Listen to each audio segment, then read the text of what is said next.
പ്രാർത്ഥിക്കുമ്പോൾ ദൈവസന്നിധിയിലേക്ക് കടന്നു വരുമ്പോൾ 3 കാര്യങ്ങൾ നമ്മുടെ കൂടെയുണ്ടാകും. ആദ്യമായി കുഷ്ഠരോഗി യേശുവിൻ്റെ അടുത്തേക്ക് കടന്നു വരികയാണ്. അടുത്തേക്ക് കടന്നു വന്ന് താണു വണങ്ങിക്കൊണ്ട് പറഞ്ഞു എന്നുള്ളതാണ്. നമ്മൾ പ്രാർത്ഥിക്കാൻ വരുമ്പോൾ നമ്മുടെ മനസ്സുകൊണ്ടും ശരീരം കൊണ്ടും ദൈവസന്നിധിയിലേക്ക് അടുക്കണം എന്നുള്ളതാണ് ആദ്യമായിട്ട് നമുക്ക് ചെയ്യേണ്ടത്. അടുക്കണം. പാപം ചെയ്തിട്ടുണ്ടെങ്കിൽ അല്ലെങ്കിൽ കുറേ അകലങ്ങളിലാണെങ്കിൽ അകലങ്ങളിൽ നിന്നൊക്കെ നമ്മൾ ദൈവസന്നിധിയിലേക്ക് അടുത്തേക്ക് കടന്നു വരണം. താണു വണങ്ങുക. ഉള്ളിൽ സ്നേഹമുണ്ടെന്ന് പറഞ്ഞിട്ട് കാര്യമില്ല കേട്ടോ.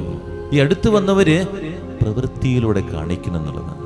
പലപ്പോഴും ദേവാലയത്തിൽ വന്ന കുരിശ് വരയ്ക്കാൻ പോലും നമുക്ക് മനസ്സില്ല. ഒരു ആകാശത്തേക്ക് മുകളിലേക്ക് ഒരു കാണിക്കൽ മാത്രം, അതൊരൊറ്റ ഇരിപ്പാണ്. നമ്മൾ ചിന്തിച്ചു നോക്കി, ഇന്ന് ഈ ദേവാലയത്തിൽ വന്നിട്ടൊന്ന് കുരിശ് വരച്ചു. ഇതിന് മുമ്പിലൂടെ പലതവണ അങ്ങോട്ടും ഇങ്ങോട്ടും നടക്കും. പൂ വയ്ക്കാൻ പോവും, അല്ലെങ്കിൽ എന്തെങ്കിലും എടുത്ത് മാറ്റാൻ പോവും. താണു വണങ്ങാറുണ്ടോ? നമ്മളുള്ളിൽ ഇങ്ങനെ കയറി കിടക്കാം. ഒരു തവണയ്ക്ക് വണങ്ങിയാൽ മതി, ഇതിനെപ്പോഴും വണങ്ങണേ. അത് ആ സ്നേഹം നിറയുമ്പോൾ നമ്മൾ അറിയാതെ ഇങ്ങനെ ചെയ്തു പോകുന്ന അടുത്ത് വന്ന് താണു വണങ്ങുക. നമ്മൾ ചിന്തിച്ചു നോക്കി, ചെറിയ കാര്യങ്ങളാണ്, പക്ഷെ എനിക്കത് ചെയ്യാൻ പറ്റുന്നുണ്ടോ? ഇന്നത്തെ കുരിശ് വരെയെങ്കിലും എന്നും ഭംഗിയായിട്ട് ചെയ്യാൻ പറ്റിയിട്ടുണ്ടോ? രാവിലെ എഴുന്നേറ്റപ്പോൾ ഞാൻ ആദ്യം എന്താ ചെയ്തേ എന്ന് ചിന്തിച്ചു നോക്കി. കുരിശ് വരച്ചിട്ടാണ് എഴുന്നേറ്റത്. അതാണ് നമ്മുടെ ജീവിതത്തിൽ ചിന്തിക്കുന്നത്. കുഷ്ഠരോഗി ചെയ്തതാണ്, അടുത്ത് വന്ന് താണു വണങ്ങി. കുറ്റപ്പെടുത്തലല്ല കേട്ടോ, ഒരു ചിന്തയായിട്ട് നിങ്ങൾ മനസ്സിൽ വയ്ക്കണം. രണ്ടാമതായിട്ട്, അങ്ങേക്ക് മനസ്സുണ്ടെങ്കിൽ ഡിമാൻഡ് ചെയ്യുകയല്ല. നമ്മൾ പ്രാർത്ഥന എന്ന് പറഞ്ഞു കഴിഞ്ഞാൽ ഡിമാൻഡിങ് ആ.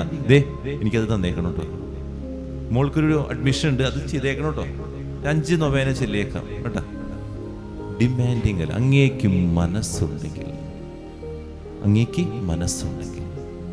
മൂന്നാമതായിട്ട്, ശുദ്ധി ഉണ്ടാകട്ടെ. അതൊരു വിശ്വാസമാണ്, ഉറപ്പാണ്. ഞാൻ വിശ്വസിക്കുന്നു, ഞാൻ ഈ പ്രാർത്ഥിക്കുന്ന കാര്യം എനിക്ക് ദൈവം തരുമെന്ന്, എന്നെ ശുദ്ധനാക്കാൻ പറ്റുമെന്ന് എനിക്ക് ഉറപ്പാണ്. ഉറപ്പായ കാര്യം ഞാൻ പ്രാർത്ഥിക്കുന്നത്. കാരണം അത്രയും എന്നെ സ്നേഹിക്കുന്ന കർത്താവിൻ്റെ അരികിലാണ് ഞാൻ പറയുന്നത്, വേറൊരു മനുഷ്യൻ്റെ അരികിലല്ല, എൻ്റെ ദൈവത്തിൻ്റെ അരികിലാണ് ഞാൻ പറയണേ. നമ്മൾ പ്രാർത്ഥിക്കാൻ വരുമ്പോൾ ഈ 3 കാര്യങ്ങൾ കൂടി ഉണ്ടാകട്ടെ കേട്ടോ. അടുത്തേക്ക് വരിക, അടുത്ത് വന്നിട്ട് പ്രവൃത്തി കാണിക്കണം. ഉള്ളിലുണ്ടെന്നൊക്കെ പറഞ്ഞിട്ട് നമുക്ക് വേറെ ആരും കാണിക്കാൻ വേണ്ടിയൊന്നുമില്ല, ദൈവത്തെ അറിയാൻ വേണ്ടി. ഒരു അമ്മ കുഞ്ഞിനെ സ്നേഹിക്കുന്നുണ്ടെന്ന് പറയുന്നു. അമ്മ സ്നേഹിക്കുന്നുണ്ടെന്ന് പറയുമെങ്കിൽ ഒരു ഉമ്മയ്ക്ക് കൊടുക്കും. അതാണ് ഈ പ്രവൃത്തി എന്ന് പറയുന്നത്. ഇതുപോലെ തന്നെ അടുത്ത് വന്ന് കുരിശ് വരച്ച് ചെല്ലേണ്ട പ്രാർത്ഥനകളൊക്കെ ചൊല്ലി കുർബാന പുസ്തകം എടുത്തൊക്കെ കുർബാനയ്ക്ക് നിന്ന്, അപ്പോൾ നമുക്കൊരു പ്രവൃത്തിയിലാണ്. രണ്ടാമതായിട്ടാണ് ഡിമാൻഡിങ് ഇല്ലാതിരിക്കുക. മൂന്നാമതായിട്ടാണ് ഞാൻ വിശ്വസിക്കുന്നു നിനക്കത് പറ്റുമെന്ന്.